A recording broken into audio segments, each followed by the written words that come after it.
Labas rytas visiems investuotojams.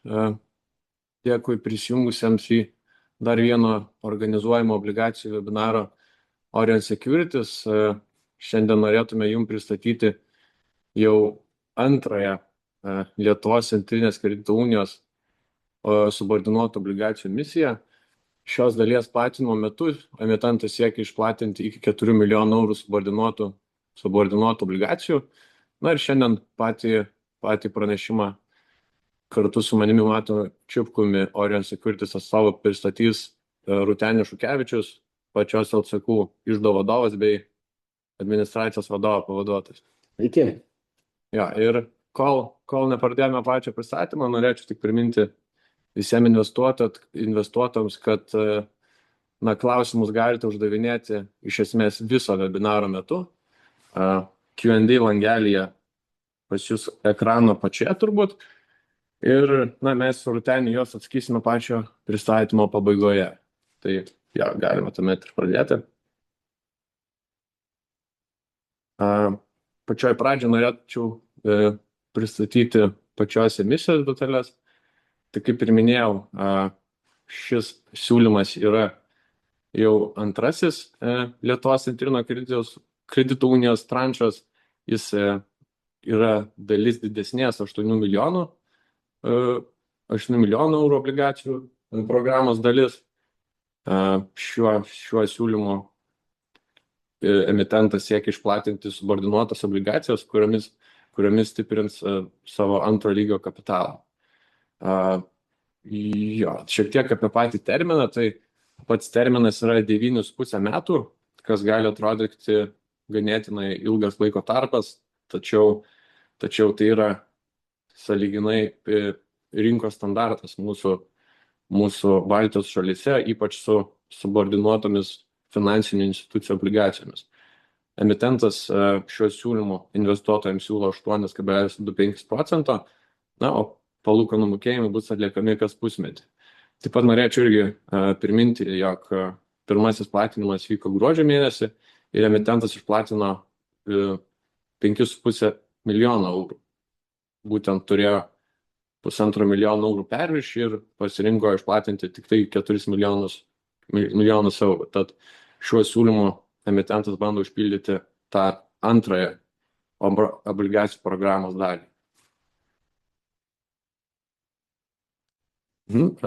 Apie pačią uniją pats emitentas pristatys šiek tiek plačiau vėliau, tačiau aš norėčiau atlikti tokį kaip ir trumpesnį turbūt pristatymą pačios bendrovės. Tai pati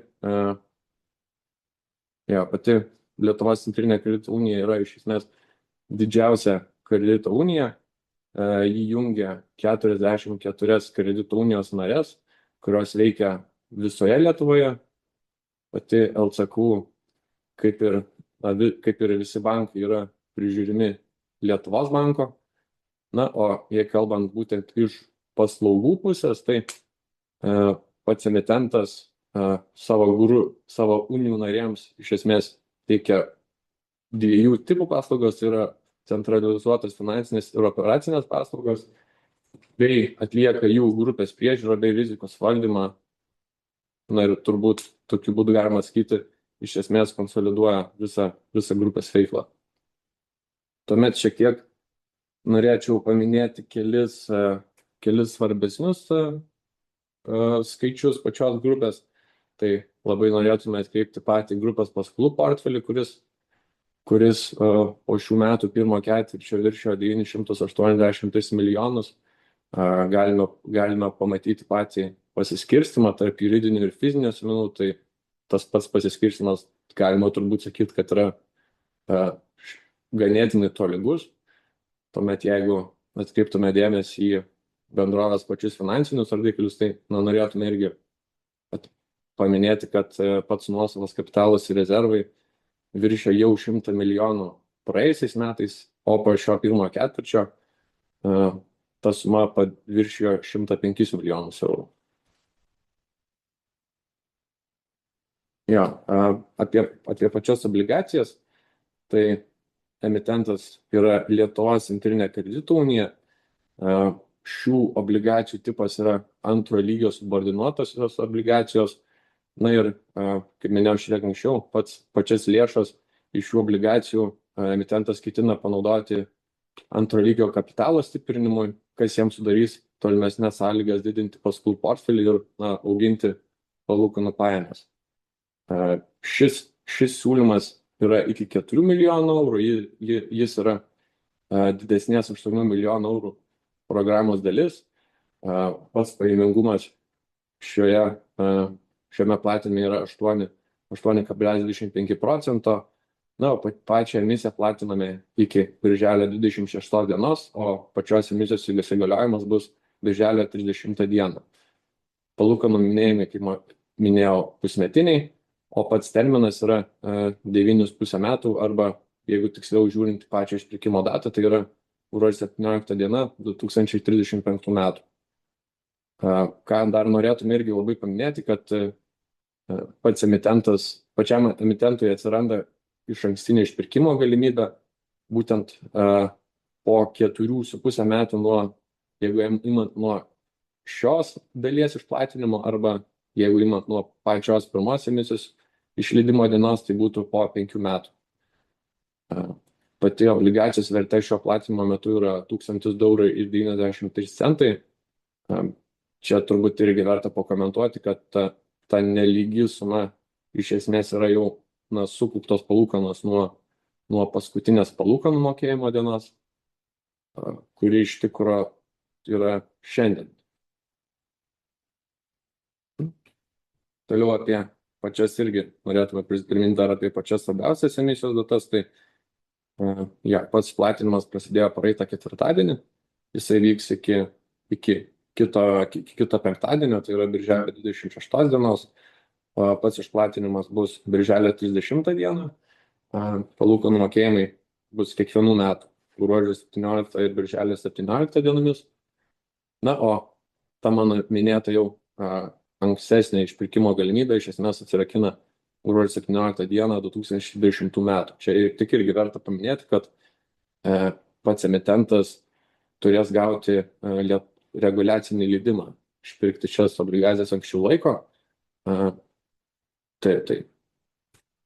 Na, o pats išpirkimas, kaip minėjau, yra 2025 metais gruodžio 17 dieną. Prieš perdodant žodį Rūtenį, norėčiau irgi dar šiek tiek priminti apie patį emitentą ir patį siūlymą, apžvelgti pagrindinius siūlymo aspektus. Tai, kaip ir minėjau, pati LCQ yra didžiausia kreditų unija Lietuvoje ir vienyje 44 unijas narės. Čia irgi norėtume atsižvelgti, kad pagal iš esmės galiojantį reguliacinį reglamentavimą naujų centrinių kreditų unijų steigimas būtų itin sudėtingas procesas, todėl ir tokių naujesnių konkurentų įsisteigimo rizika šiek tiek būtų mažesnė. Tuomet kaip ir kiekvienas bankas ir finansinė institucija, pats emitentas ir visos kredito narės yra prižiūrimas Lietuvos banko. Lietuvos bankas užtikrina laikymąsi griežtų kapitalo, likvidumo ir rizikos valdymo standartų.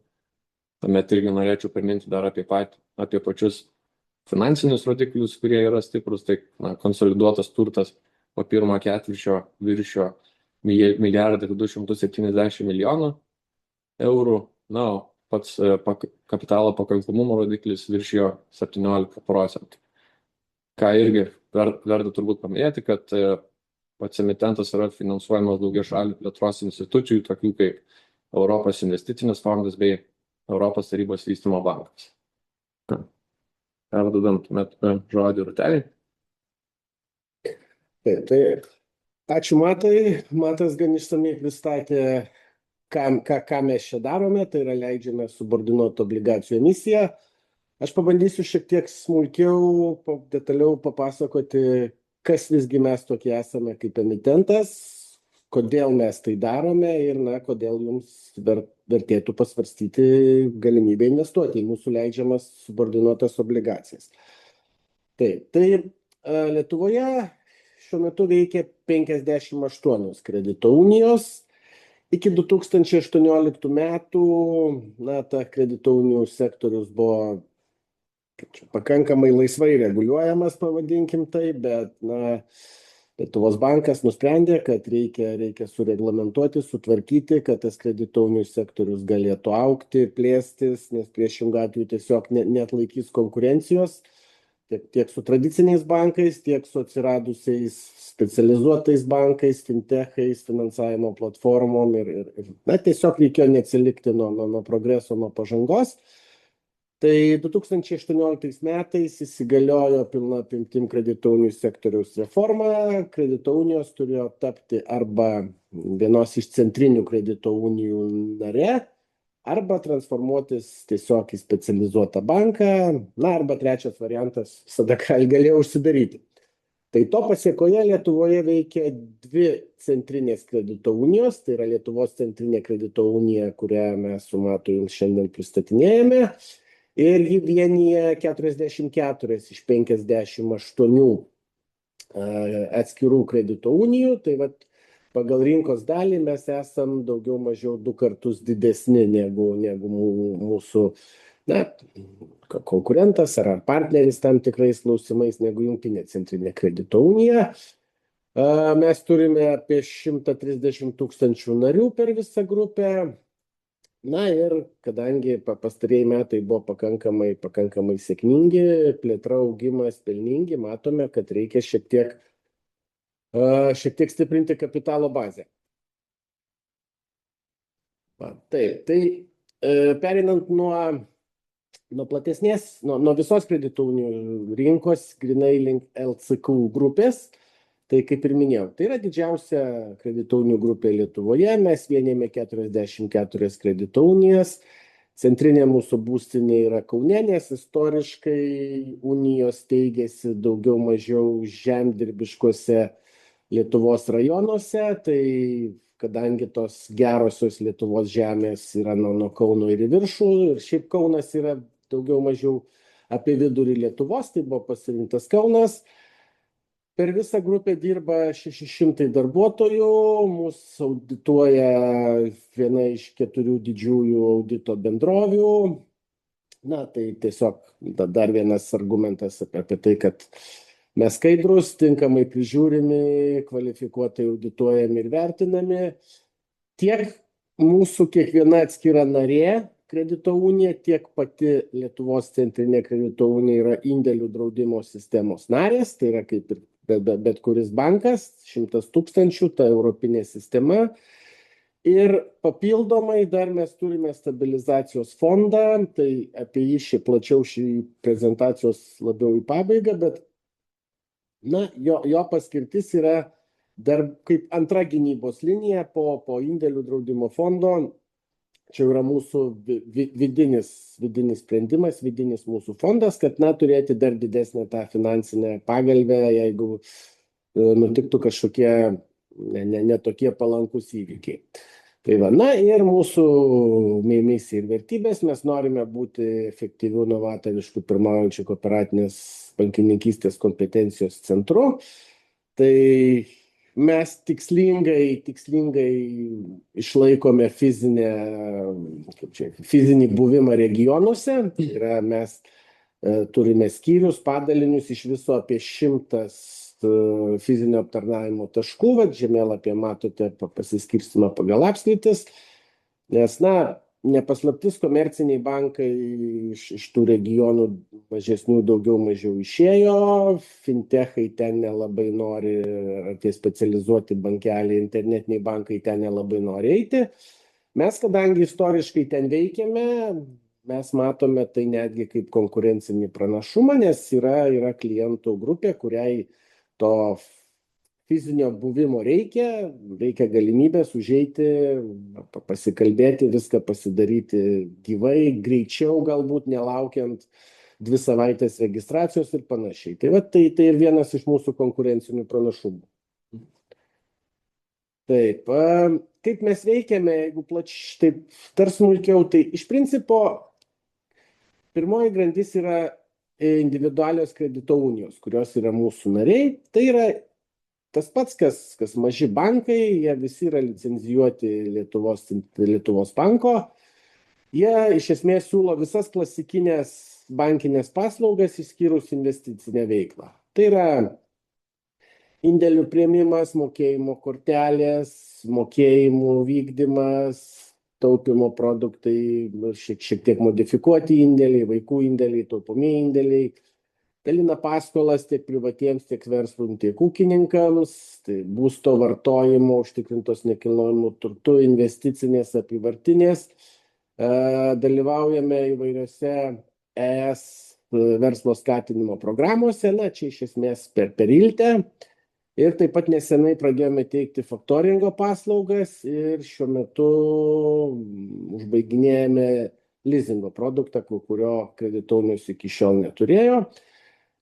Vėlgi, istoriškai mes grupuojame savo klientus į tris kategorijas, tai yra privatus fiziniai asmenys, tai yra antra kategorija verslo klientai, na tai juridiniai asmenys, išskyrus ūkininkus, nes ūkininkai būna įvairiai, kai kurie veikia kaip individualūs, kai kurie jau kaip juridiniai asmenys, tai mes juos tiek įskiriam dar kaip atskirą tokį ūkininkų segmentą. Tai va, tai tos 44 kredito unijos kontaktuoja su klientais, dirba, stengiasi atliepti jų poreikius, tiek lėšų taupimo, tiek paskolų gavimo, investavimo srityse. Tada mes esame Lietuvos centrinė kredito unija, tai mes esame kaip dviejopos paskirties organizacija. Iš vienos pusės mes prižiūrime savo 44 kredito unijas narės, na, tokia kaip pirmoji gynybos linija prieš Lietuvos centrinį banką. Kad tai būtų galima efektyviai daryti ir mes netgi manom, kad tai yra vėlgi vienas iš mūsų sistemos privalumų, tai yra praktiškai visos vidinės tvarkos, vidiniai procesai, ypač kas susiję su rizikos valdymu, rizikos reglamentavimu, visoje grupėje yra identiški, nes jas paruošia Lietuvos centrinės kredito unijos specialistai ir visoms kredito unijoms narėms jie yra privalomi. Na, tai užtikrina, kad tikrai ta kredito rizika grupės mastu yra valdoma, yra tinkamai valdoma. Kredito unijos neturi kažkokių labai daug laisvės paskolų vertinime, paskolų palūkanų nustatyme, užstato tinkamumo pripažinime ir panašiai. Viskas yra nustatoma centralizuotai. Ir kita pusė yra, kad mes joms padedame daryti ir verslą, toks kaip verslo palaikymo padalinys, nes, kaip matot, kredito unijos gali išdavinėti kredito korteles. Na, natūralu, kad su viena kredito unija nei Visa, nei Mastercardas nesikalbės, tai mes tiesiog darome konsorciumą, kurį atstovauja Lietuvos centrinė kredito unija, tada jau mes deramės su Visa arba su Mastercardu kaip vienas darinys ir tada jau visai kitaip su mumis kalba, visai kitokios sąlygos, visai kitokie terminai ir panašiai. Taip pat mes teikiame kredito unijoms narėms centralizuotas paslaugas, tokias kaip buhalterija, vidaus auditas, pinigų plovimo prevencija, rizikų valdymas. Na, su mintim, kad kai kurios kredito mūsų narės, nenori, neturi galimybių, galbūt kartais ir žmonių regionuose sunkiau surasti, pačios laikyti kažkokios tai pareigybės, tarkim, pinigų plovimo specialisto. Vis tiek natūralu, kad kvalifikuotesni ir kompetentingesni jie yra Lietuvos centrinėje kredito unijoje. Tai tiesiog kredito unija narė sako, aš noriu, kad centrinė kredito unija man teiktų šią paslaugą, aš sutinku už ją susimokėti kažkiek, tai ten priklausomai nuo unijos dydžio ir panašiai. Tai vėlgi mes šitą iš esmės skatiname ir matome, kad vis daugiau ir daugiau kredito unijų naudojasi tomis mūsų centralizuotomis paslaugomis, kas vėlgi duoda papildomą kontrolę ir monitoringą visai sistemai, nes tiesiog, kai centrinėje kredito unijoje dirbančios buhalterės suvedinėja pirminius apskaitos dokumentus, tai atkrenta vienas dar papildomas tikrinimas, ar teisingai suvedinėjo tos dokumentus buhalterė kažkurio tai kredito unijoje. Tai vėlgi didina skaidrumą, didina kontrolę, gerina reakcijos laiką ir panašiai. Ir dar mes pagal įstatymą centrinių kredito unijų turime dvi pareigas prieš savo narės ir prieš visą konsoliduotą grupę. Tai yra, mes turime kaip centrinė kredito unija pareigą užtikrinti visos sistemos likvidumą ir kapitalo pakankamumą. Tai šiuo atveju, leisdami subordinuotas obligacijas, mes labiau atsižvelgiame į tą kapitalo pakankamumo aspektą, sakykime. Su likvidumu yra dar tas, kad mes veikiame kaip mini centrinis bankas kredito unijoms, nes pagal įstatymą visas savo laisvas lėšas surenka iš klientų ir narių indėlius. Jeigu ne viską išskolina ar kažkur ne viskas kažkur suinvestuoja, jos privalo laikyti centrinėje. Tokiu būdu pas mus susikaupia gana nemaža apimtis laisvesnių lėšų, kurias mes jau kaip centrinis organas jas tada investuojame, nes mes turime geresnės galimybės tą atlikti. Kredito unijos yra pakankamai apribotos, į ką jos gali investuoti. Lietuvos centrinė kredito unija yra prižiūrima kaip bet kuris komercinis bankas, tai tas spektras natūraliai gaunasi platesnis. Iš esmės, jeigu tai grubiai, šiuo metu iš 1,3 milijardo turto visos grupės 200 su trupučiu milijonų yra investuota į skolos vertybinius popierius. Ir iš jų 95% yra tie vadinami aukštos kokybės likvidus skolos vertybiniai popieriai. Iš principo tai reiškia, kad tai yra eurozonos vyriausybių obligacijos, kurių reitingas A- arba aukštesnis. Tai mes privalome palaikyti tokį gana nemažą likvidumo rezervą, kad prireikus mes galėtume greitai paversti pinigais. Jeigu kažkur reikėtų, sistemoje atsirastų didesnis likvidumo poreikis ir reikėtų tiesiog pinigų. Tai mes tą likvidumo buferį tikrai turim. O su subordinuotom obligacijom, kaip minėjau, mes stengiamės, mūsų tikslas labiau yra pritraukti kapitalą. Aš nežinau, gal šitą labai trumpai, kad tiesiog paminėsiu, kad Matas jau minėjo, kad tai yra antroji dalis mūsų obligacijų emisijos programos, nes mes pasirašėme iki 8 milijonų programą praeitais metais ir tada mes gruodžio mėnesį išsiplatinom 4 milijonus, nes tuo metu mums tiesiog daugiau nereikėjo. Šiuo metu, vėlgi, kadangi paskolų portfelis per visą tą laiką nuo gruodžio vidurio augo, tai per pusmetį ūgtelėjo. Tai natūraliai atsirado poreikis antrąją dalį išsiplatinti. Tai tą mes ir darome. Čia turbūt matote tokius, mūsų nuomonė, svarbiausius Lietuvos centrinės kredito unijos ir Lietuvos kredito unijų grupės istorijos įvykius. Bet, plačiau neapsistosime, tiesiog paminėjau, kad jau čia antroji dalis tos obligacijų emisijos. Taip. Turbūt įdomesnė skaidrė yra čia. Tai čia yra šiek tiek smulkiau, kaip Matas jau pačioj pradžioj trumpai apžvelgė apie tą mūsų paskolų portfelį. Tai bendraja vertė grupės paskolų portfelis jau viršė net ir 1 milijardą. Grinaja vertė, kaip rodome finansinėse ataskaitose, tai yra įvertinus specialiuosius atidėjimus ir panašiai, jisai yra šiek tiek mažesnis, bet tai vis tiek yra 980 milijonų. Jeigu matot, nuo 15 metų pabaigos jisai paaugo 43 milijonais, tai aš prisimenu, kai pristatinėjom pirmąją emisijos dalį, buvo klausimų 25 metų. 25 metų, taip. Prisimenu, kai 25 pabaigoje pristatinėjom pirmą emisijos dalį, tai buvo klausimas, tai ką jūs su tais 4 milijonais pasiskolintais padarysit? Tai mes sakėm, kad taip labai grubiai vertinant, 4 milijonai į kapitalą įgalina paskolinti papildomai 40 milijonų paskolų.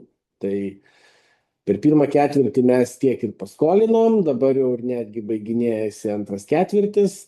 Tai čia iš esmės yra atsakymas, kodėl mes išeiname dabar su ta antra emisijos dalimi. Tiesiog paskolų portfelio augimas yra sėkmingas, jis yra šiek tiek greitesnis negu mes planavome. Tai mes nenorėdami laukti iki to momento, kai labai jau prireiks ir niekaip kitaip, tai mes tiesiog šiek tiek iš anksto užbėgdami įvykiams iš akių platinamės dabar. Taip, kaip matot, iš 983 milijonų 520 yra fiziniai asmenys. Tai grubiai iš jų, taip labai suapvalinant, beveik 4 iš fizinių asmenų, beveik 400 yra būsto paskolos, 400 milijonų, tai yra tiesiog tie saugus nekilnojamo turto užtikrinti mortgage'ai. Apie 100 milijonų yra paskolos ūkininkams, jos dažniausiai irgi būna užtikrintos, ar dažniausiai žemės sklypais, kartais statiniais, žemės ūkio technika, bet vis tiek jos iš esmės beveik visada būna užtikrintos. Ir iš 520 milijonų paskolų fiziniams asmenims, tai 25-26 milijonai yra vartojimo paskolų, kurios yra jau tiesiog vartojimo, nieko neužtikrintos, rizikingesnės, aukštesnėm palūkanų normom. Panašiai yra ir skolinant verslui, kad tiesiog LCQ visos grupės skolinimo filosofija yra skolinti su užtikrinimo priemonėmis. Todėl paskolų portfelio rizika yra labai žema, nes 80% paskolų priskiriama žemos arba labai žemos rizikos kategorijai. Su užstatu paskolų, aš taip sakyčiau, yra tarp 85–90% yra su užstatu. Todėl paskolų portfelio kokybė yra gera ir tą rodo ir specialių atidėjinių ir paskolų santykis yra 1,9%. Tai yra šiek tiek aukštesni rodikliai negu tuose didžiuosiuose komerciniuose bankuose. Bet įvertinant, kad mūsų ir klientų segmentas yra šiek tiek kitas, tai tikrai yra pakankamai geri rodikliai. Čia yra skaidriai pateikiama informacija, kokiom palūkanų normom mes skoliname, nes irgi dažnai būna klausimas, tai kur jūsų vieta toj visoj Lietuvos finansų ekosistemoje. Tai sakykime taip, mes nekonkuruojame dažniausiai su SEBu, Svedu, Luminoru, Revolutu. Būna pavienių atvejų, bet tai labiau, sakykime, mums tokie smagus atvejai negu kad kasdieninė veikla. Mes esame šiek tiek brangesni už Artėją ir Urbo, bet jie jau mums jaučiam, tiesiog kasdieniniai veikloje, jie mums jau yra didesni konkurentai. Jaučiame šiek tiek ir tuos visus specializuotus bankus. Paskutiniu metu kai kurios netgi tarpusavio skolinimo platformos gan agresyviai pradėjo, bet mes esame kažkur tai tarp Artėjos ir Urbo ir specializuotų bankų, kažkur jau virš mūsų šiek tiek aukščiau yra tos tarpusavio skolinimo platformos, arba šiaip būna ne bankinės įmonės, kurios skolina smulkiam vidutiniam verslui. Tai mes labiau jau to komercinių bankų spektro. Ir čia yra apie mūsų indėlių struktūrą, tai vėlgi mes esam pakankamai gerai finansuoti, nes 44 kredito unijos, kaip minėjau, ir 130 tūkstančių narių, iš kurių 125 tūkstančiai yra fiziniai asmenys. Jų indėliai dažniausiai neviršė 100 tūkstančių, jie yra drausti, jie yra stabilus. Tai reiškia, kad jeigu ir kažkokie gandai apie sunkumus kredito unijose ar kažkokioj konkrečioj kredito unijoje, vis tiek žmogus žino, kad jis tą draustą sumą apgaus. Ir kadangi tai, mes turime daug indėlininkų mažesnėmis sumomis. Tai vėlgi skirtingai šiek tiek galbūt nuo komercinių bankų, kur ten būna, kur tikrai tie indėlininkai laiko ir labai didelės sumas. Tai vat mūsų finansavimo bazė yra labai gerai diversifikuota, mes vertinam tai kaip dar vieną iš mūsų tokio stabilumo ir finansinio patikimumo aspektų, kad tiesiog, kai daug indėlininkų, mažom sumom, net jeigu kažkokie ten būtų ir gandai ar kažkas, jie tikrai neskubėtų bėgti tų pinigų kažkaip atsiminėti, nes tiesiog žinotų, kad grąžintų indėlių draudimas, kuris dabar ar per 5 berods dienas ar per 7, kad ten tikrai labai greitai, nes mes patys dalyvaujame indėlių draudimo, kartais būna tokios kaip pratybos, kad kaip greit atsiųsit mums duomenis savo indėlininkų sąrašą, kaip mes greit galėsim patikrinti ir kaip greit galėtume išmokėti į teoriniu atveju.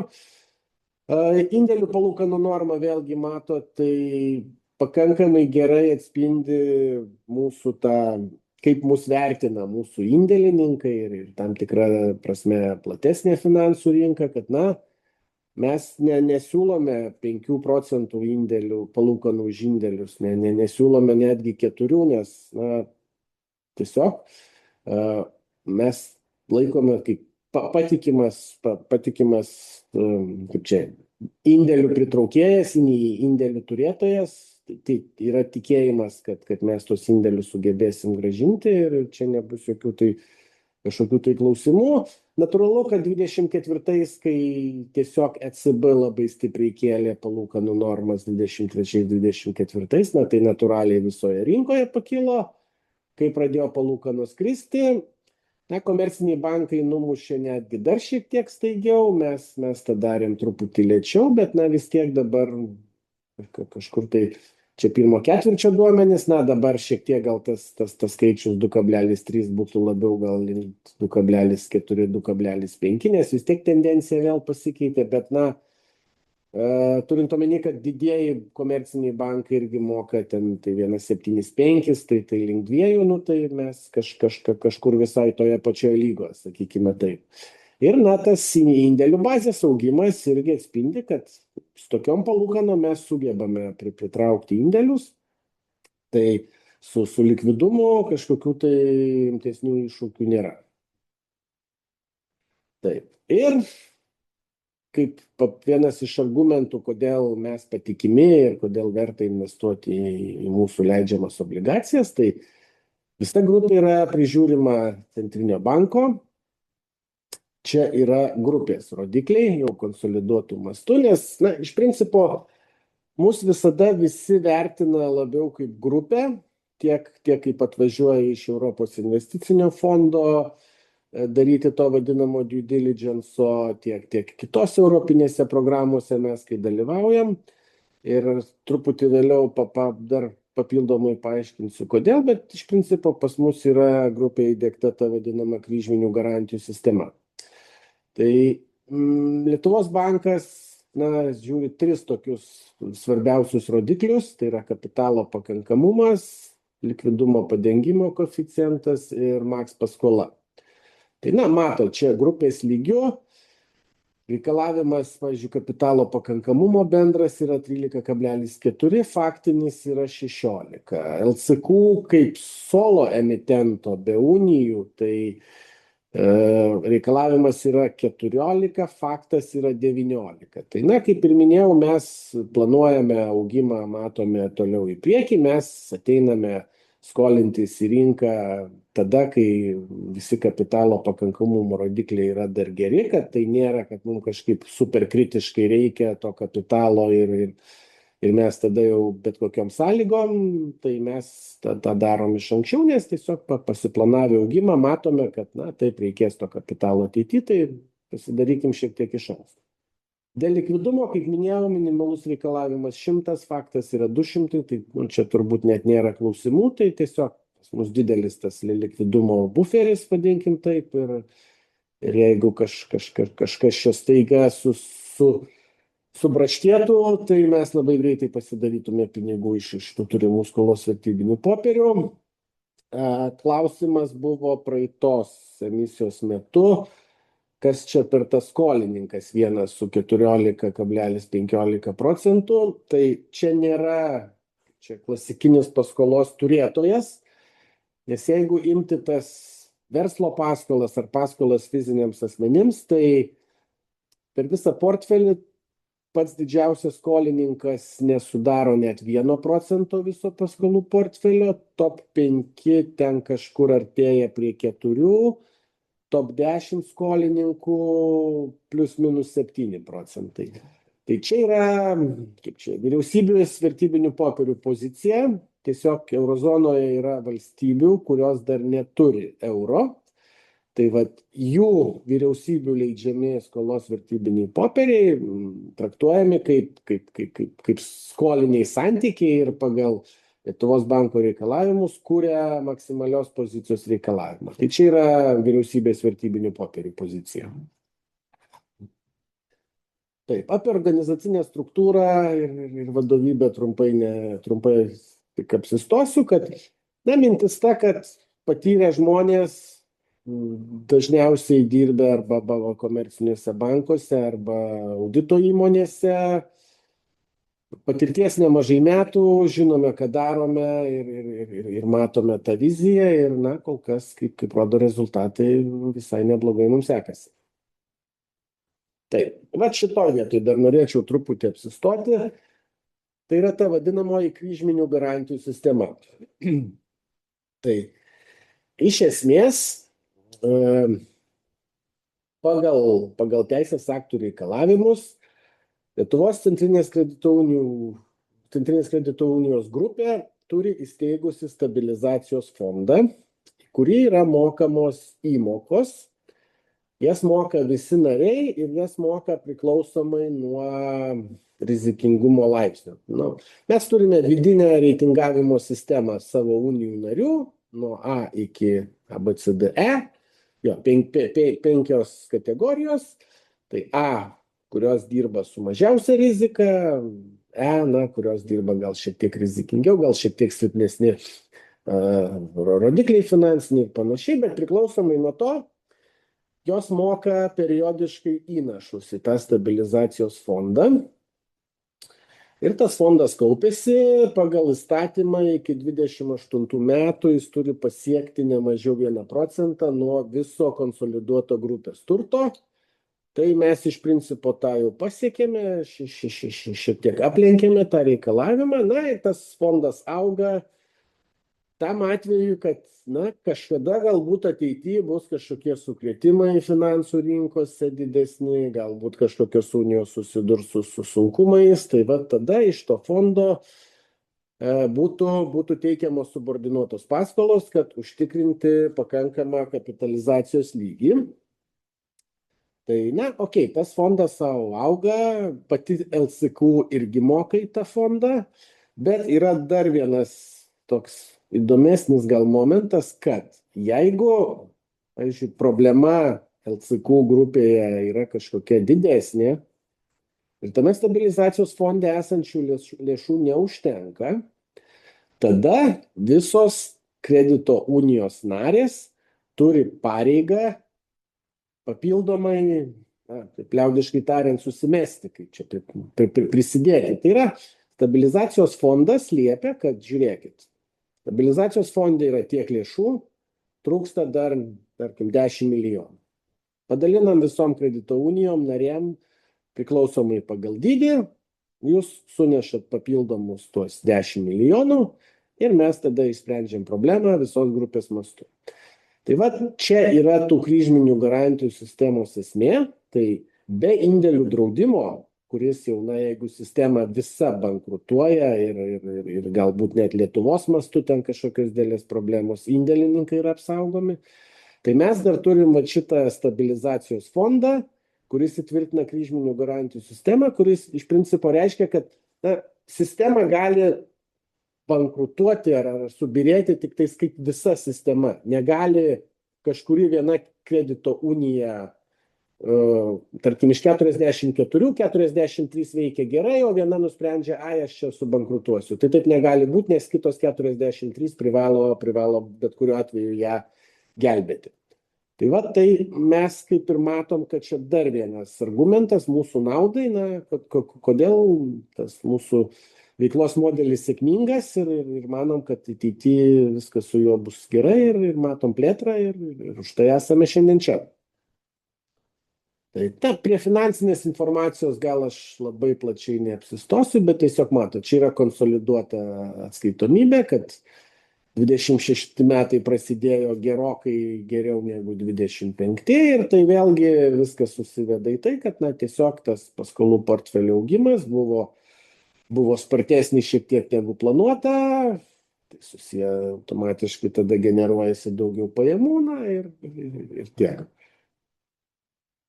Tai čia, jeigu matytumėt vadinamai balansą arba dabar finansinės padėties ataskaitą, tai galbūt du momentai, kad 26 pirmam ketvirtį beveik 1,3 milijardo turto ir kairėje pusėje esančia lentelėje maždaug per vidurį matot vertybiniai popieriai. Tai vat, kaip ir minėjau, 200 netgi 32 milijonai jau ketvirčio pabaigai, iš kurių 215-20 yra tie aukštos kokybės likvidus vyriausybių vertybiniai popieriai.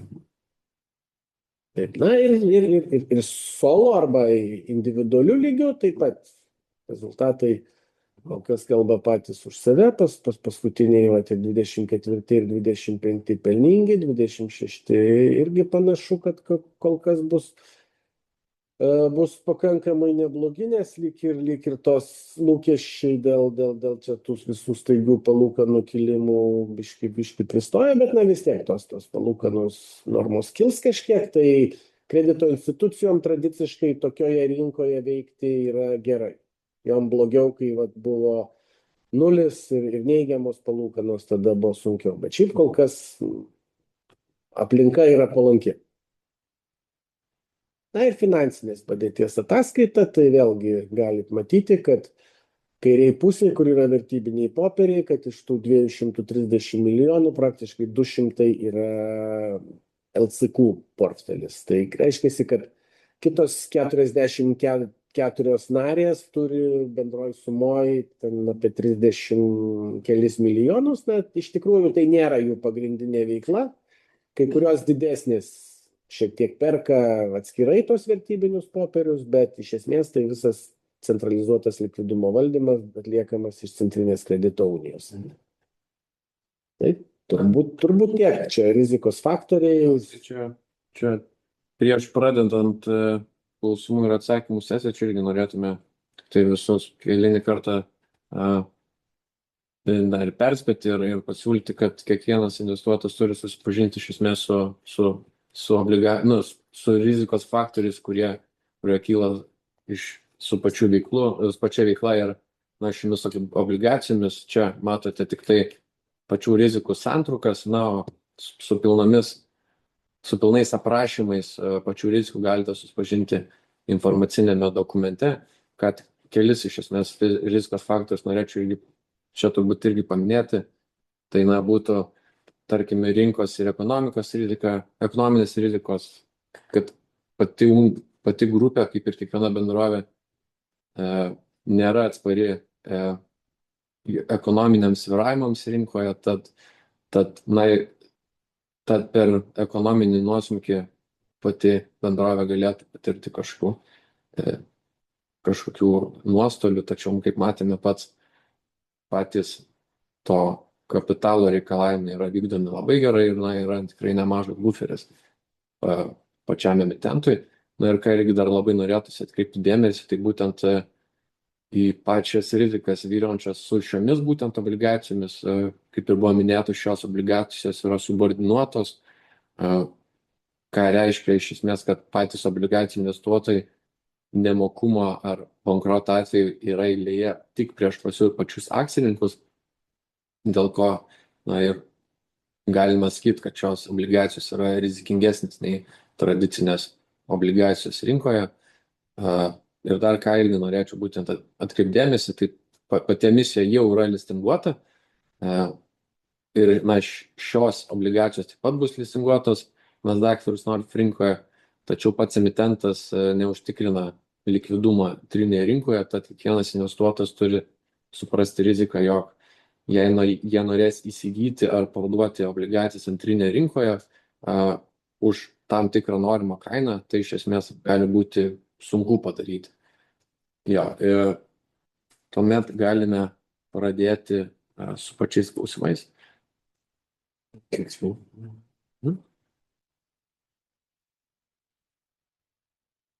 Jo, tai pirmasis klausimas apie patį išankstinį išpirkimą. Tai, kaip minėjote, po 5 metų obligacijos gali būti išpirktos anksčiau, kokiais atvejais LCQ svarstytų išankstinį išpirkimą. Taip, čia susijęs su Lietuvos banko reikalavimais, skaičiuojant kapitalo pakankamumo rodiklį, kad subordinuotos obligacijos, kai lieka iki išpirkimo 5 metai, kiekvienais metais po 20% eliminuojasi iš kapitalo. Tai yra, teoriniam lygmenyje iš esmės apsimoka išleidusiam emitentui iš karto išpirkinėti po 5 metų. Dar galbūt galima palaikyti 6, bet laikant 7 jau tau eliminuojasi link 40% kapitalo, o tu moki gana aukštas palūkanas, tai neapsimoka. Tai iš principo, kad LCQ greičiausiai svarstys po 5 metų tą išankstinį išpirkimą, vienintelis atvejis, jeigu šiaip palūkanų normos labai aukštai pakiltų ir, pavyzdžiui, pasidarytų ECB palūkanų norma 6, indėlių palūkanos pasidarytų 6,5, tada mums turbūt nėra skirtumo, ar laikyti tiesiog kaip ne kapitalą, ar imti kažkokius tai indėlius. Bet šiaip tai tikslas yra iš esmės po 5 metų išpirkti ir įleisti naujas, refinansavimą daryti. Tuomet kitas klausimas apie paslaugų portfelį. Tai, klausimas, matosi, kad paslaugų portfelis sparčiai auga. Kaip šiuo metu vertinate portfelio kokybę, ar neveiksnių paskolų lygis išlieka stabilus? Taip, jisai netgi šiek tiek mažėja, kaip rodėme skaidrė su paskolų portfeliu, tas specialių atidinių ir paskolų portfelio santykis netgi šiek tiek pamažėjo nuo pirmosios emisijos dalies. Tai taip, stabilus, netgi truputį mažėjantis. Kitas klausimas, išankstiniam obligacijų išpirkimui bus reikalingas LB sutikimas, kokias sąlygos nulemtų šio reikiamo Lietuvos banko leidimo negavimo? Taip, tai Lietuvos bankas, vertindamas ar suteikti leidimą, jisai žiūri, kokia bus kapitalo situacija grąžinus, išpirkus tas obligacijas. Tai vienas dalykas yra, jeigu mes tiesiog sakom, kad žiūrėkit, mes norime tuos dabar čia 8 milijonus grąžinti ir nieko nedaryti daugiau. Kitas dalykas yra, jeigu mes sakom, mes tiesiog leisim naują obligacijų emisiją ir refinansuosim. Tai Lietuvos bankas vertina, kokia bus situacija su kapitalo pakankamumo rodikliu po atlikto to veiksmo. Kitas klausimas, kur ateinančiais metais matote didžiausią augimo potencialą gyventojų, verslo ar ūkių finansavime? Taip, šiaip pagal paskutinius, sakykime, metus, gal 1,5, mes tiesiog kažkaip jaučiam galbūt, kad verslai mūsų atranda. Nes tradiciškai mūsų niša labiau buvo fiziniai asmenys. Tai gali būti tiesiog vartojimo paskola, gali būti būsto paskola, gali būti individuali veikla, dabar su mažosiom bendrijom gana populiaru. Bet iš esmės tai yra fiziniai asmenys, stovi už jų. Bet kažkaip paskutiniu metu, ar čia mūsų žinomumas kažkiek didėja, ar kažkaip tai pasiekėm kažkokį tai kritinį dydį, kad jaučiam, kad atranda mūsų ir verslas, tai kažkaip gal net iš verslo ir artimiausių metų ir labiau tikimės. Bent jau, jeigu žiūrėt paskolų portfelio augimą, piniginę išraišką, tai iš verslo sektoriaus turbūt didesnio indėlio tikimės. Taip, kitas klausimas. Kokia tvarka bus paskirstomos obligacijos, jeigu paraiškų suma viršys emisijos dydį? Jo, tai šitą aš irgi greit pakomentuosiu. Tai iš esmės alokacija bus atliekama,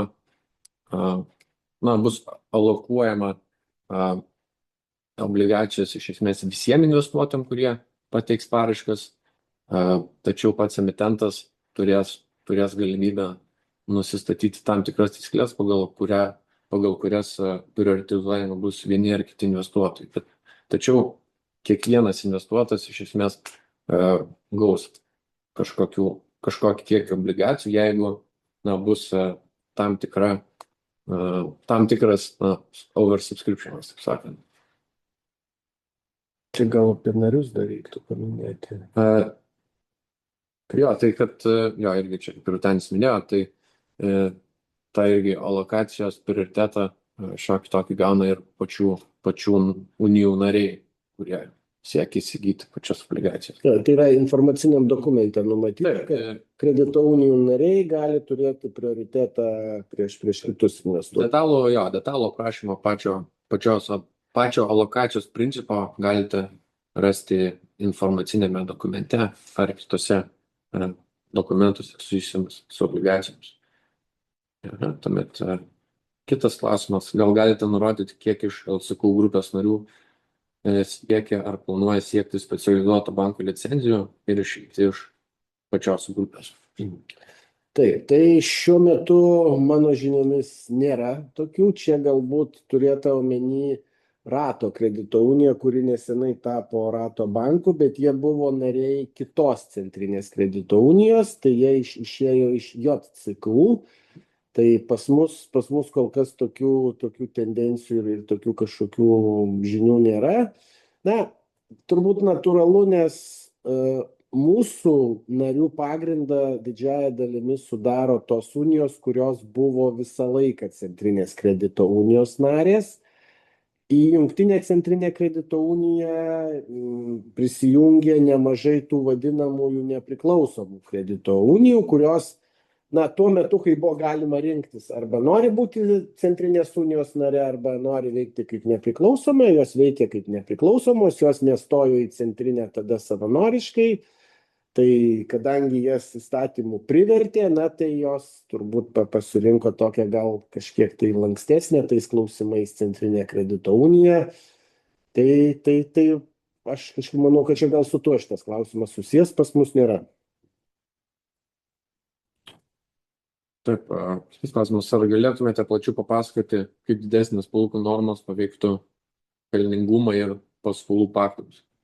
Taip, čia matau du paskutiniai klausimai turbūt yra susiję. Čia yra kiek jautrios yra LCQ grynosios palūkanų pajamos, Euribor mažėjimui ir didėjimui. Tai yra daug visokių modelių, bet tiesiog, kad neišsiplečiant, tai iš esmės yra taip, kad palūkanom kylant, kredito institucijos, bent jau mūsų atveju, palūkanų pajamos didėja kurį laiką, nes paskolos persikainuoja šiek tiek greičiau negu indėliai. Paskolos ten 3 mėnesių Euriboras, 6 mėnesių Euriboras, o indėliai, populiariausias indėlio terminas yra 12 mėnesių, jeigu žiūrėt pagal apimtis indėlių. Yra nuo metų iki 2 irgi gana nemažai, virš 2 metų, tik jau tų indėlių mažiau, bet iš principo indėliai persikainuoja lėčiau. Tai kylant palūkanų normom, iš pradžių palūkanų pajamos ūgteli, paskui vėl indėliai pasiveja ir vėl grįžtama ten į tą plius minus panašų lygį. Jeigu mažėja Euriborai, tai tada atvirkštinis efektas, kad palūkanų pajamos iš pradžių atsilieka, nes paskolos atpinga greičiau negu indėliai. Okay. Dėkui. Matau, kad čia buvo paskutinis klausimas. Tai manau, galime tuomet ir finalizuoti patį pristatymą. Tai norėčiau kiekvienam investuotojui padėkoti, jog sudalyvavote šiame pristatyme. Norėčiau tik priminti, kad pats platinimas vyksta iki birželio 26 dienos, tad kiekvienas investuotojas gali pateikti pavadimą iki tos būtent dienos. pats platinimas, kaip ir aišku, yra viešas, tad investuotojai gali pateikti pavedimus Latvijoje, Lietuvoje ir Estijoje per iš esmės per kiekvieną finansinę instituciją ar banką, kurie yra Nasdaq infrastruktūros nariai. Tad investuotojai gali pateikti pavedimus per jiem patogią platformą. Taip pat priminsiu, kad šiuo platinimu siekiama pritraukti iki 4 milijonų eurų. Palūkanų norma bus 8,25%. Na, o su šiomis subordinuotomis obligacijomis emitentas ketina stiprinti antro lygio kapitalą, būtent dėl ko galės toliau auginti savo paskolų portfelį. Tai dėkui visiems prisijungusiems. Ačiū. Dėkui Vyteniui ir iki kitų kartų.